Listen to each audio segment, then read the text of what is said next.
আমাদের সচিবালয়ের 7 নম্বর বিল্ডিংয়ে একটা 50 মিনিটের মধ্যে আগুন ধরে 6 তলায় এবং আমাদের ফায়ার ব্রিগেডকে একটা 52 মিনিটে খবর দেওয়া হয় এবং তারা একটা 54 মিনিট থেকে তাদের কাজ শুরু করে এবং সকাল 8টায় আমাদের 8:05 আমাদের আগুন সম্পূর্ণ নিয়ন্ত্রণে আসে এবং এই ঘটনায় আমাদের ফায়ার ফাইটার একজন শাহাদাত বরণ করেছেন। আল্লাহ তাকে বেহেশত নসিব করুক।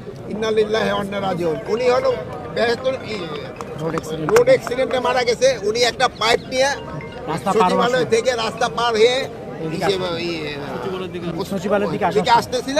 এই সময় একটা ট্রাক তাকে ধাক্কা দিয়ে তারা আহত করেন এবং পরে তারা হসপিটালে নেওয়ার পরে উনি শাহাদাত বরণ করেন, ইন্তেকাল করেন।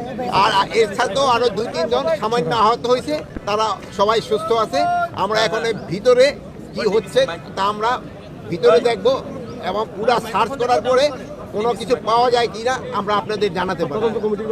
আর এটার ব্যাপারে আমরা একটা তদন্ত কমিটি গঠন করে দিচ্ছি। ক্যাবিনেট সেক্রেটারি অলরেডি ইনস্ট্রাকশন দেওয়া হয়েছে, হোম সেক্রেটারি অলরেডি ইনস্ট্রাকশন দেওয়া হয়েছে একটা তদন্ত কমিটি, হাই পাওয়ার একটা তদন্ত কমিটি করে দেওয়ার জন্য।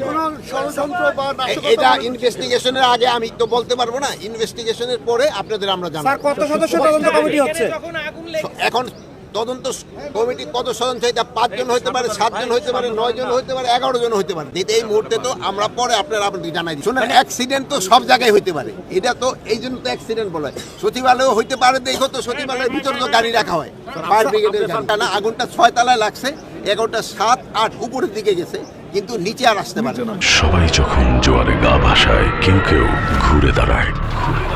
সময় হারতে শেখালেও কেউ কেউ চ্যালেঞ্জ ছুড়ে দেয়। পক্ষপাতের ভিড়ে আজ থেকে কোনো পক্ষ নয়, খবর হবে নিরপেক্ষ। বানোয়ার তথ্যবাদ, খবর হবে নিখাদ। ভেঙে গুজবের শিখ, খবর হবে নির্ভীক। এলো খবরের কাগজ, নিখাদ, নির্ভীক, নিরপেক্ষ।